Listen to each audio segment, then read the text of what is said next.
Okay, guys, we are live. So before we begin, maybe you can start with an introduction, Louis. Sure. I'm Luis. So I started Praxium about 5 years back. Then the goal really to help students, young people figure out what they want to do with their life, what jobs they want to do, how to pursue their passion, that kind of stuff. Right. So maybe you can share with them like what made you want to start Praxium to begin with. I think the most obvious one is like when I was graduating university, there's a lot of friends who didn't really know what they want to do with their work and their life lah. So some of them even like were going through depression, which I see even now got some young people, some graduates also going through that. Mm. And it's really coming from all the uncertainty about what they're gonna do next, how to find a job that I like, and then I'm gonna stay in it for the rest of my life. Yes. Then still do all the other stressful things like must get married, all that crap lah. Yeah. So all that pressure, like one of the things was maybe this journey should start earlier lah. People should explore, get help earlier lah. When you mentioned earlier, like what age would you recommend or suggest? It is a story I told you before, but when I was in US, there was this 13, 14-year-old kids, right? And then like I was joining these hackathons and programming competitions when I was a uni student when I was there lah. Then like other people participating mostly were uni students or they were like graduates or like professionals. Then there were some of these like 14-year-old kids or like 15-year-old kids. And then they were like competing with us. And the funny thing is that you think generally like they might be quite noob or something, but they were amazing. They were very good. And some of them even won like top 3 prizes in these competitions. And when I like met them, I talked to them, I found like, hey, these kids, like if they say they are interested in something, they just went all out and went to do it. I follow up with them and I still keep in touch with some of them. And things have changed lah. So they might have started with programming, then they went on to entrepreneurship, then they went on to other things. And I think it's this journey that keeps them very sure of what they want to do. It's never like tentative. It's never like just wait and see. It's always I want to do something, just go for it. Yeah. So I think that the story when you shared with me, I was super inspired. I was like, 14 years old. They can actually, and the thing is, I remember you told me this. If they can win the competition at 14, means they didn't start at 14, no, they convert start earlier. So if you think about our education system here, let me look at mine. At 12 years old, I was just busy studying, for PSLE and that kind of bullshit. It's not something like for me. Like honestly, my mom would never recommend me to pick up skill. So for people who are in, for us, majority of viewers here, the fact that our parents might not be as supportive, what kind of advice would you give them? Parents not supportive. Yeah. Like when I was 12, actually quite common. Study, Quite common lah. So when I work with students, there's like we have to take their perspective of parents also. So you need to understand where the parent coming from usually. Usually they are just worried that your plan or what you want to do, right, is like not going to work out lah. So if you, for example, let's say you are interested in being a YouTuber. Yeah. You tell your mom that or you tell your dad that, they're gonna say, hey, you crazy, waste time. Yeah, you're never gonna succeed. All these people all like just like messing around, fooling around, they're never gonna succeed. But if they, for example, see you pick up like your phone camera, everyday recording videos, everyday editing videos, uploading onto YouTube, then you do that for months in your free time lah. So you start, maybe you start with like 10 subscribers. Then after that you move on to 30, then 40, then 80. And after a couple of months, maybe you have a few hundred. Then after that you start having advertisements. Then you start like earning your first dollar and stuff like that. Even though you are still in school. Yep. Then to them they'll be like, hey, like, wow, really you making some money doing this, how do you do that? Then you explain, then you say, hey, actually I got to do analytics on it. I got to do like customer segmentation, all the video editing stuff I'm doing. Like I went and learn how like Pixar does their animation styles, and then I try to copy and learn from them. So after a while they'll see like, hey, maybe your interest is not like some regular kid today want to do this, tomorrow want to do something else. The fact that you continue doing it for so long, right, then people start to feel like, hey, you're quite serious. So I think like that's something, one of the ways that is can help to convince your parents. The fact that I'm not asking your permission, I'm just gonna do it. And as I do it, I'm gonna show you that I am capable. So to summarize, whatever you just said is during your free time, I heard this keyword, which means that they will not sacrifice their main priority, which is still studying. At the same time with that, they show progress and growth. So to reassure parents that you know, I mean like the kid know what he's doing. Yeah. So bring me back to my childhood. When I was excited or something, honestly, I always pick up a couple of hobby or whatever, tell my mother about it. Next 2 months, you see me stopping it. So that's why, that's something that I'm missing out, which is show progress and growth. And so, I think like it's very normal in Singapore. Like even myself also, when I was much younger, right, I wanted to be like a game designer. Yep. Since I was like 9 years old, because I played a lot of computer games. So I was like, hey, I want to be a game designer. At that time, I was lucky because my parents never say no. They never say cannot. Because of that, right, I have some confidence that, hey, I'm allowed to have this interest. That was something I'm lucky lah. My parents happened to give that to me. Now what we try to do is we try to give the young people that we work with that permission. You want to be an influencer? Sure, I will support you. Then take action for it. Usually in Singapore, what we don't get is that moral support. Just to say, hey, you can try, you can go ahead. Because without that, right, we will not explore, we will not try it out. That's true. So actually, before that, a couple of people actually asked a few questions. So let's get right into it.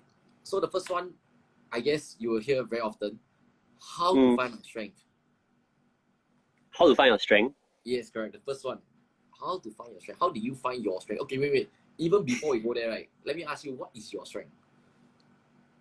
Oh, this kind of thing is very funny because like when you are young, right, especially when you're a student, you always feel like, hey, what is my strength? I'm like just full of weakness. I don't even know what I'm doing. And I think it's quite difficult when you're a young person because strength, right, is if you wait for your teacher to tell you what your strength is, right, they'll just tell you your strength is like what subjects you're good at. Oh, you're good in math, you're good in science and stuff like that. But those are not really strengths. Those are just things like you know lah. So if you want to start thinking about your strengths, right, actually you need to listen to yourself. You need to like start doing stuff, you need to explore. So one thing that I only later, like in my mid-20s and later, then I realized that one of my strengths is ideation. I'm quite good at coming up with a lot of ideas. And how I do that is basically whenever there's projects, whenever there's things I'm working on, I'll always like suggest new concepts and new ideas. So when I do that, right, then like everybody like, how come you got so many ideas? Then I start to feel like, that's a strength. Other things are like strategy and analysis lah. So when I take a look at a complex issue, I'll break it down and I'll explain it. Then people find it helpful. So a lot of times it's like when you start giving value to people, when you start contributing to a project, sharing your thoughts with people, then your strengths will start to come up. I noticed that you mentioned something that when other people highlight it to you, so that's how you consciously recognize and realize that shit, that could be something that I can call a strength. Yeah, so like I mean you hear multiple people lor. So if person A from like your friend in Jurong or whatever other school say so, then okay, that's one data point. You go meet some other friend, go to church or what, someone say something similar. Then another person completely unrelated say the same thing. Then must some point to it lah. Right. So for those viewers here who's watching, right, some actionable step that you can take, right, is literally just text your parents. Like your daddy, mommy, hey mom, they confirm know you damn well already. Just ask them. List down 3 strengths of mine that you can recognize and give me some case studies. Just like whatever Louis mentioned, right? It must be a case study or certain thing that he have done that exhibit the strength. So, rather than like a theory lesson, you just listen about it. Just challenge yourself today. Ask your friends and family, what are your strengths? And that case study, that proof thing is super important. The what thing? The proof, the case study, because a lot of times people will just say, I think I'm good at this, or I think this is my strength, but they cannot back it up with story, they cannot back it up with example. Whether it's personal awareness, self-awareness, personal development, or whether it's like applying for uni or applying for a job, it's the same. You need to prove something that you believe.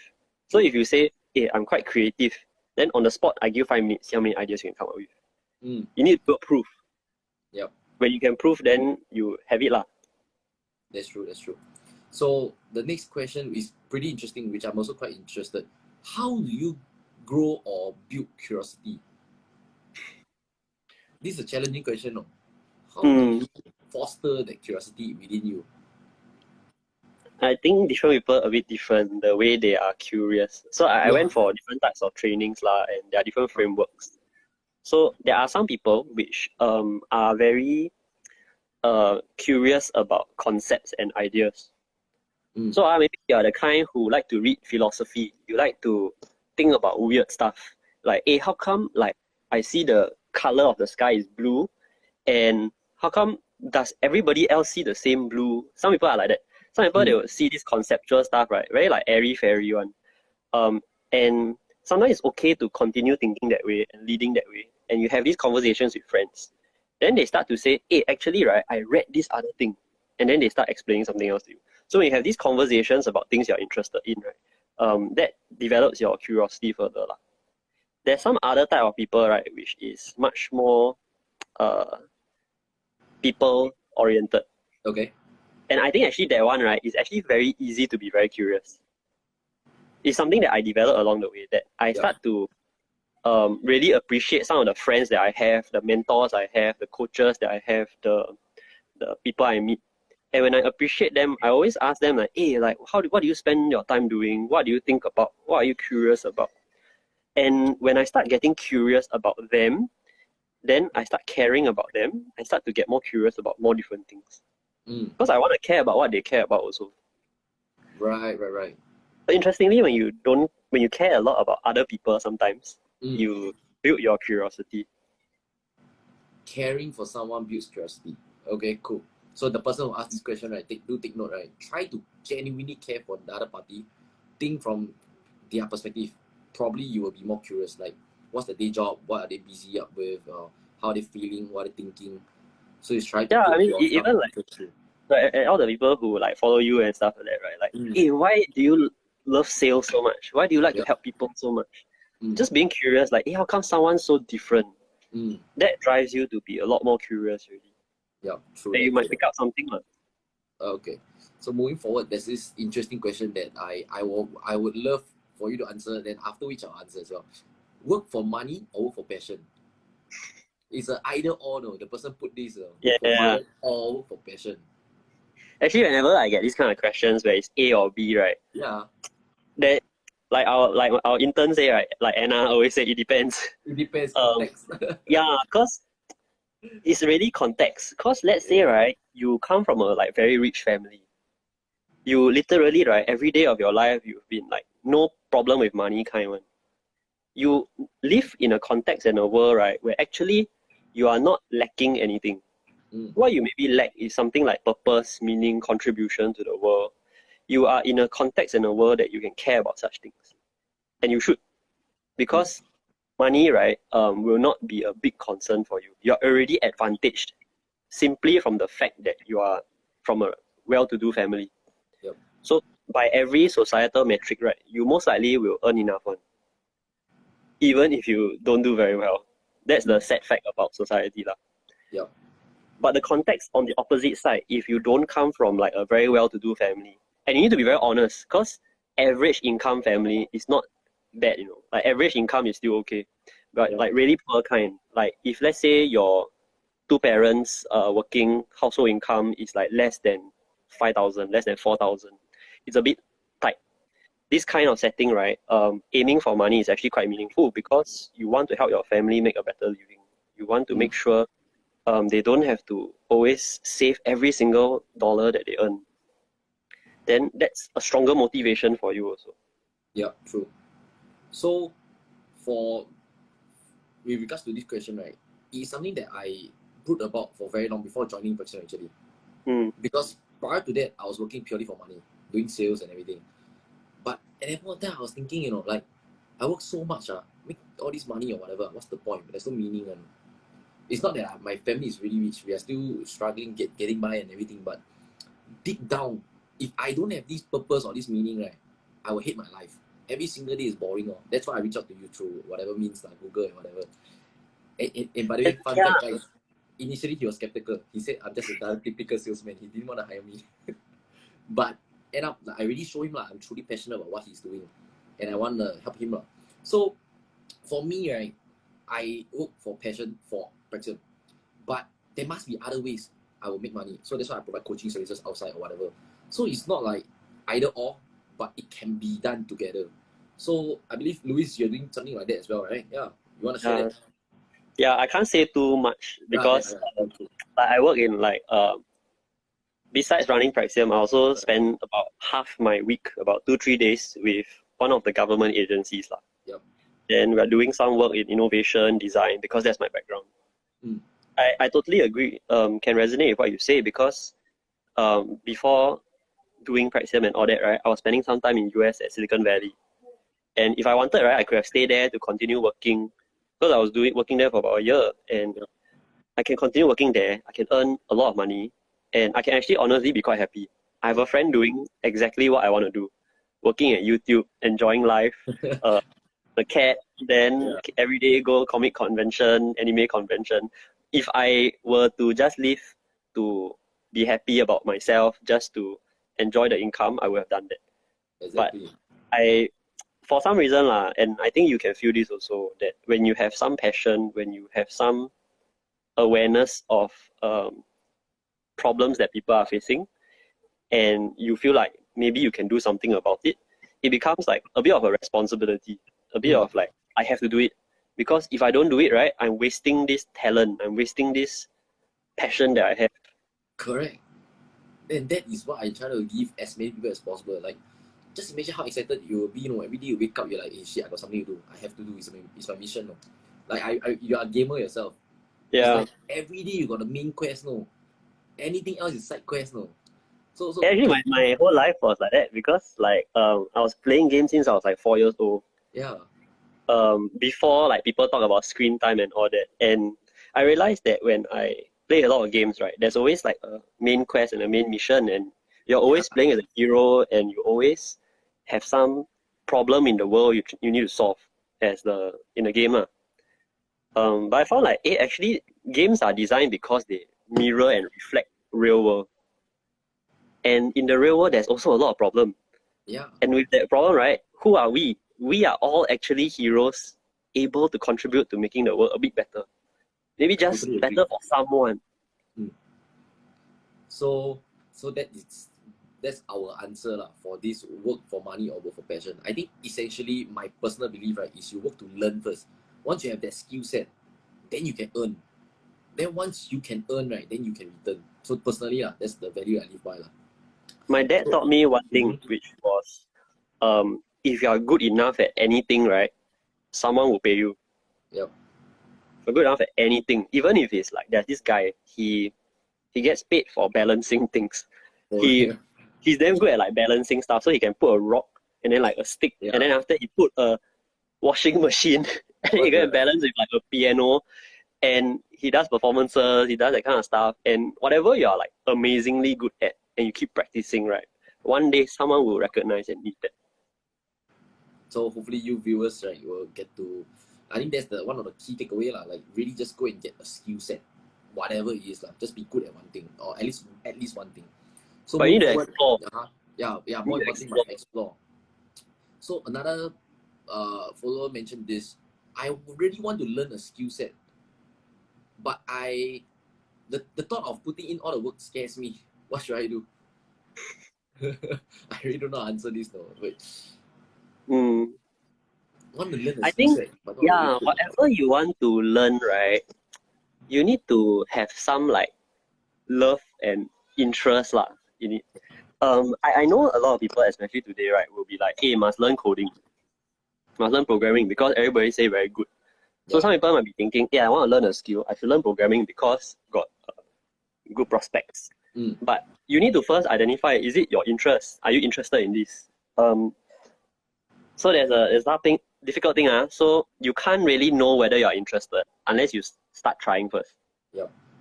Try a little bit already, then you kind of know whether you're interested. Like you also tell me yourself, you went to try like design, you went to try coding, and you didn't really like it.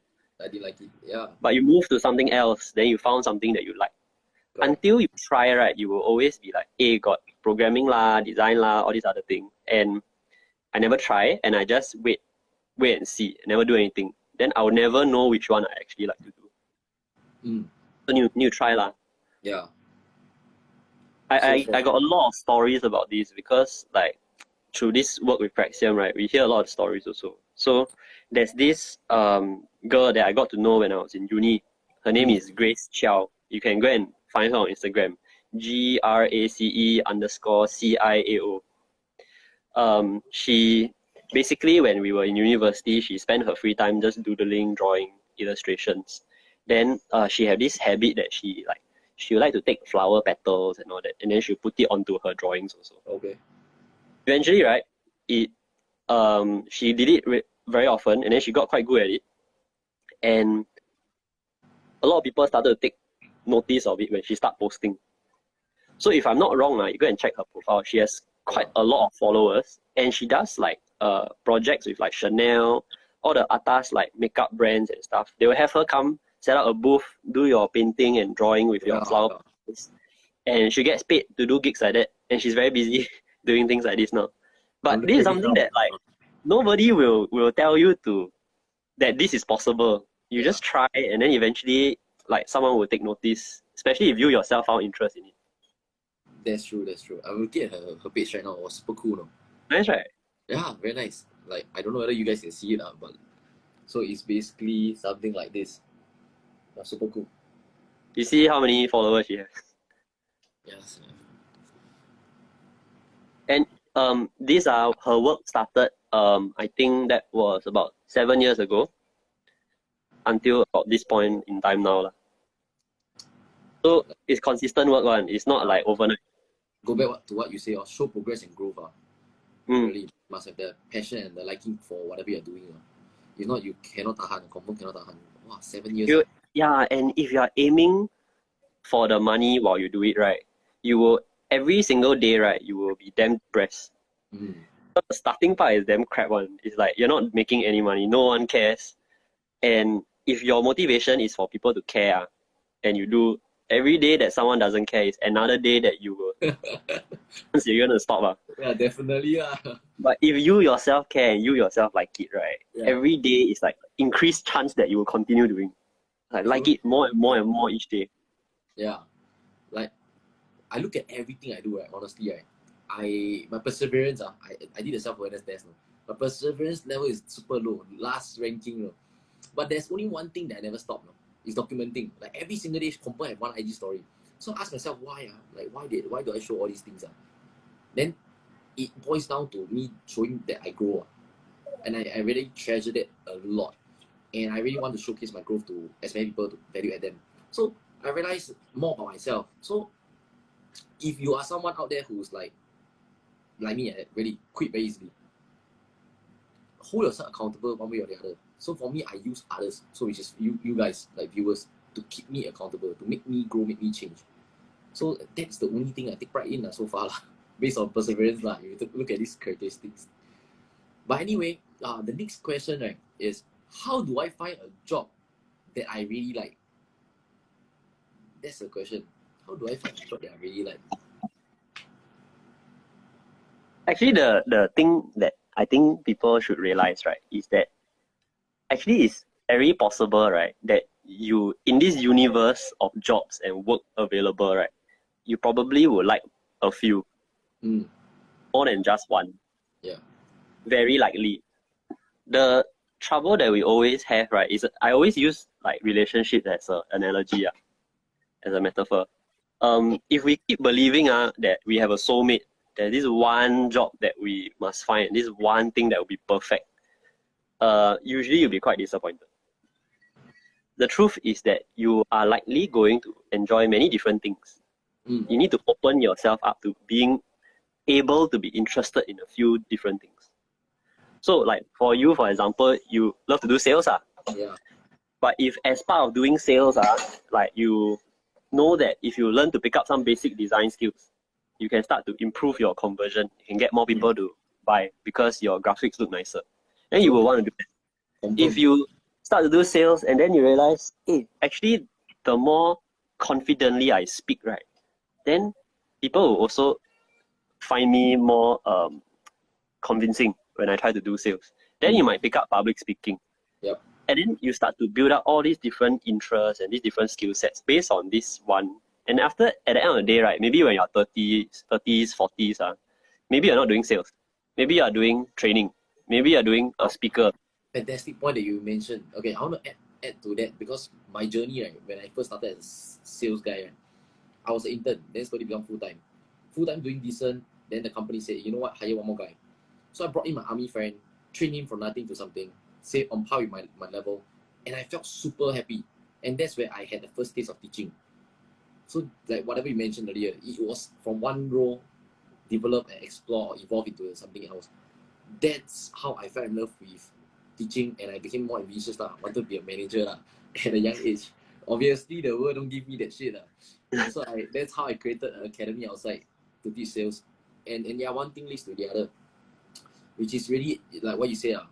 Don't just be focusing on just that one idea, dream job. But what I did was really just pick whatever opportunity comes my way, I guess, and maximize it. Like, to be honest, right, the first 2 months at Praxium, I also quite lost because I don't know what to add value.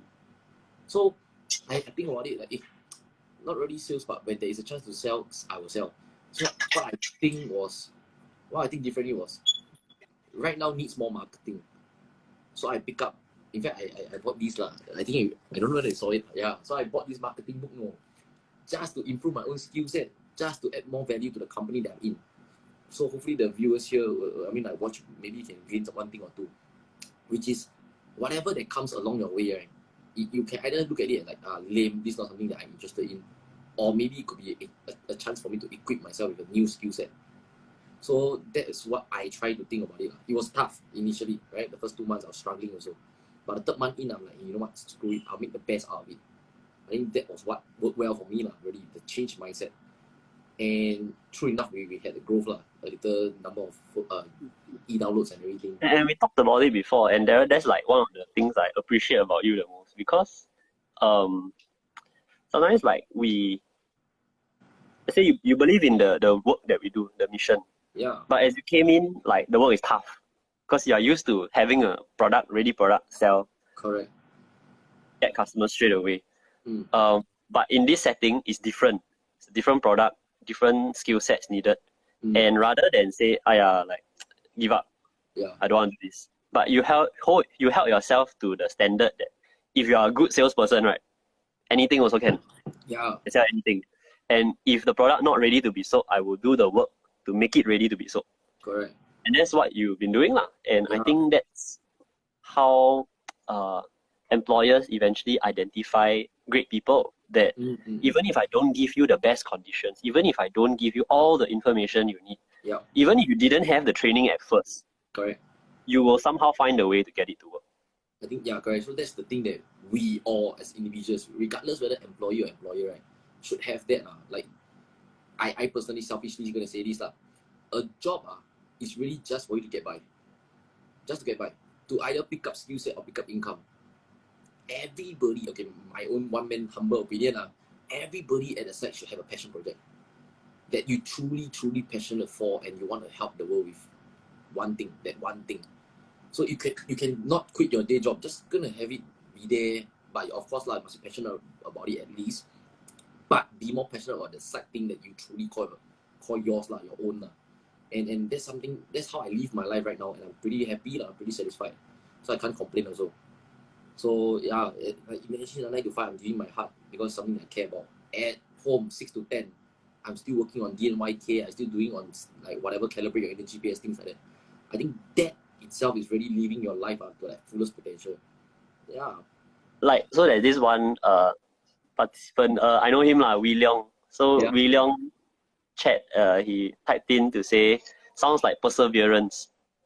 And it's true, different people may use different words, but it really is perseverance. It's also passion.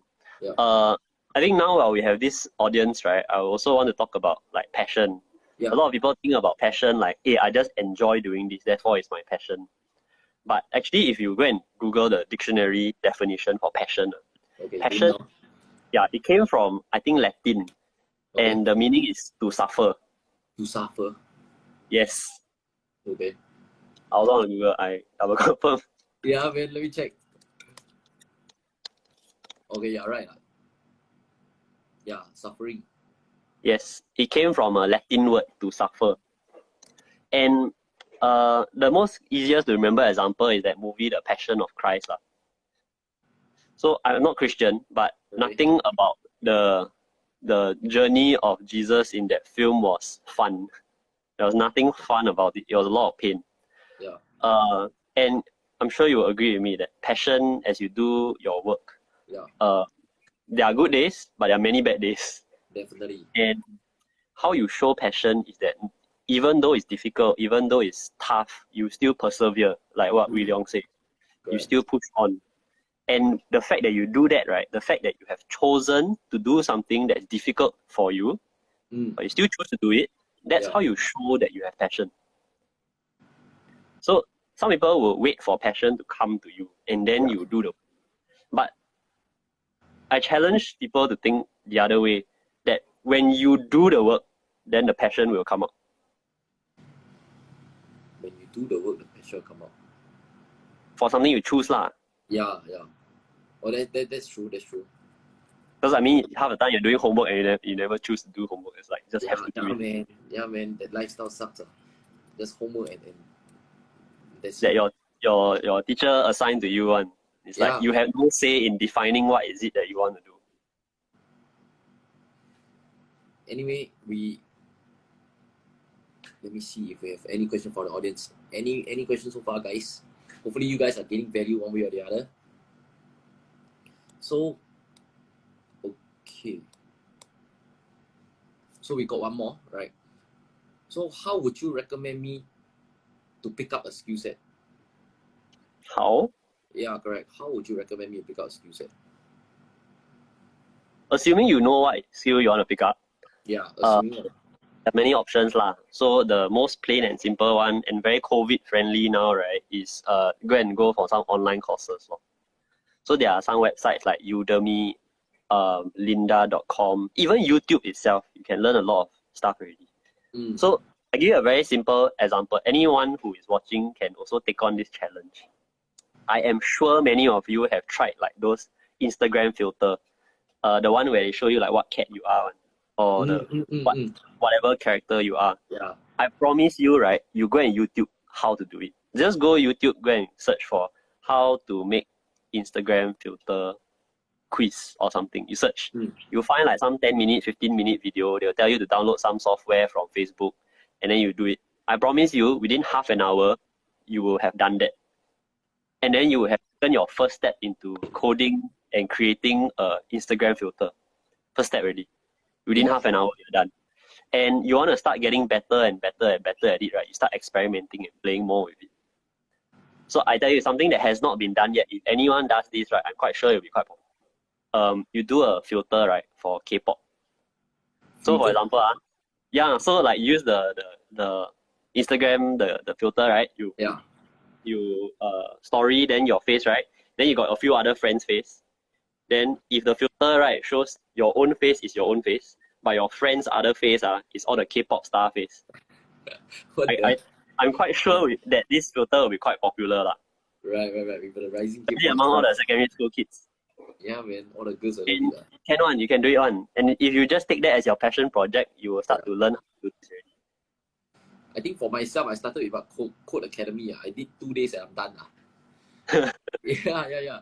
And I think for designing, I bought Adobe Photoshop software or something like that. Same thing. 2 days, I'm good. Until I bought a Udemy sales class, learned how the basic of sales. Wow, I tell you, I got really, really passionate. I think I shared with you this story as well. And that's when I realized that, hey, shit, I'm onto something. So I guess starting to pick up the skill set, like one basic level, right? It's not hard. Like within an hour, within 1 hour, you can probably do. Like what you say, within 2 days, you're done. Yeah. At that level of picking up the skill set, right? It's good enough to appreciate, but you probably cannot do any level of professional work yet. Yeah. So when I say I'm done, means I'm done trying the thing. I'm not interested. That's why I say I'm done. It's like, I guess more or less once you taste it, you kind of know whether you like it or not. It's just like food. Right? You never eat laksa before, you taste laksa. Actually, I don't like laksa. Then maybe you try Hokkien Mee. Oh shit, I fell in love with Hokkien Mee. I want to know how to cook Hokkien Mee. I think that's the same concept for skill set. Just keep trying and developing, and that's where you realize that should I deepen it or not. I think once So you deepen, give yourself a few days or a few weeks to try it first lah. Because Yeah. sometimes the early part maybe doesn't taste so good. It's the later True, on. true. But realistically, right, if you want to pick up a skill set, I can tell you when I was in university, I didn't study programming, I studied design. Yeah. But I decided to pick up programming anyway because I started to design all these websites and apps, right? Then I got very frustrated because I design already, looks good, but then it cannot work, it cannot function. It's Yeah. only. So I got frustrated and I like, hey, maybe I'll pick up some basic coding, some basic web development and all that, which I did. And I can tell you the journey looks like this. For 6 months, every single night I will go and practice for 1 or 2 hours. I'll go online like Codecademy, like you say, I'll go and code. Within I think of like 1-2 weeks, I'm done with the work, the tutorials, all that already. After that, then I start looking out for more stuff. Like I say, hey, I like this website. How can I recreate this website? So I set myself a project. Then I start doing creating. And I join the hackathons, I join the competitions, I go for all these things. And just try. Even if I lose, doesn't matter lah. What I'm trying to get is to improve my skill ma. So after 6 months, I was good enough to start doing professional projects. I started to do some freelance work. And in that context, I could, I think my first project that I got was referred. So other than building your skill set, the other important thing is networking. Getting to know people. Yes, because that first project that I got was from a friend. This friend was a programmer lah. But then he busy, he don't want to do like all these projects, but people keep asking him. Then he say, hey, he asked me whether I want to do or not.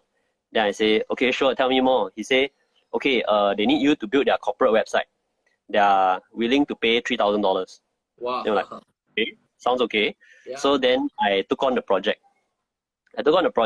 Although the project lasted about 1 to 2 months, if you 1 to 2 months, that means that monthly income at that point in time was like either 3K or 1.5K lah. That's still good.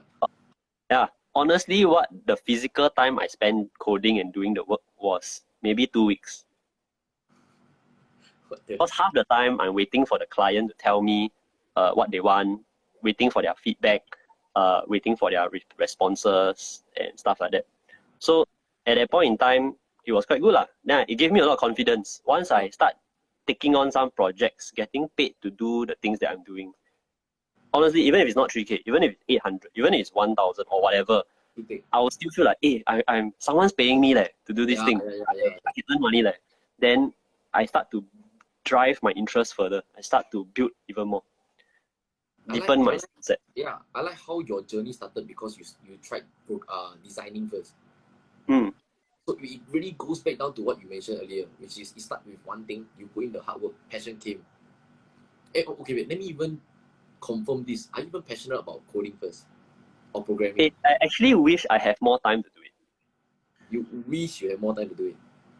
Because there's a lot of work we have to do now, like for entrepreneurship, running our own business, getting the staff to run a new campaign, developing new programs. And these are things that are core to the mission that we're trying to do.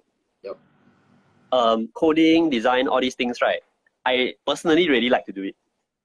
But it is not what the business needs now. So I don't do so much of it. Right, so that's another different game really. Yeah.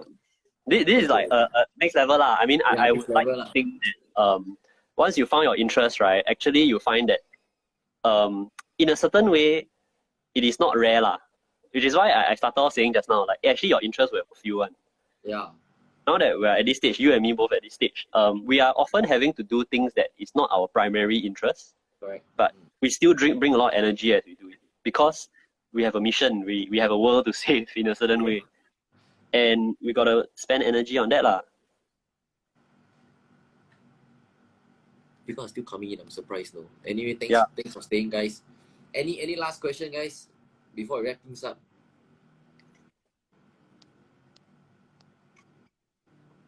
Hey, maybe if they don't have questions for us, then maybe we can give a question for everyone. Yeah. One of the things that we were thinking about is whether we should do this more regularly, lah. Yeah. Like once a week, twice a week, or something, right? Mm. Yeah. What- so what- maybe what do you different guys think? topics. I also don't know what people think. Yeah, what do you guys think? Give us a thumbs up if you think it's good. Yeah, because like I believe most of you will heard of Praxium because of me, and but you will still have some unfamiliarity, like what does Praxium, I mean, what is our Praxium all about? What we do? Once a week sounds good, right? Thanks for the feedback. Yeah, so we can, I mean, like most likely we cover like topics like Ikigai or like different career path that you might be keen as well. So moving forward, it will be on Praxium's page. So we will take turn lah. We will take turn to share content, give value to you guys. Can have different people all the time also, lor. You Probably. find the session helpful. We thank you Nice. so much for gaining value, for being here. Any more other feedback? Oh, solid, I also solid. know some of you on the feed. Some of you may have already graduated, Yeah. and you are looking for a new job. So some of our perspectives that's being shared could be probably quite helpful, lah. Just different experiences, different perspectives. Yeah. I know some have a job that you don't like, and then you are figuring out, hey, what do I do next? That's a whole thing to go into at some point. Some people will be in uni now, a bit stressed, don't know what to do next. Graduate, then what? How next time? How? Then my GPA not very good. Then how? These kind of worries. Some I don't know whether anyone younger than that, whether even before uni one. And then you're thinking about what uni course you want to get into. So all of these things are actually things that Praxium is working towards and working on, because at least for me, I went to spend many months, a whole year in fact, getting trained as a career coach and career counselor to support people, and not just in the way that the school works, because the school one is like, honestly, they will tell you to stay in school, Yeah. but actually got a lot of things that there are other ways to find success on. Thank you so much for hearing us out. We really appreciate it. Yeah. So I guess we conclude tonight's IG live. And for those who have missed out or didn't join us, no worries about it. We will repurpose it, upload on our Praxium's YouTube, so you can still view it whenever you're free. So once again, thank you, Louis, for your time. Bye, guys. Bye.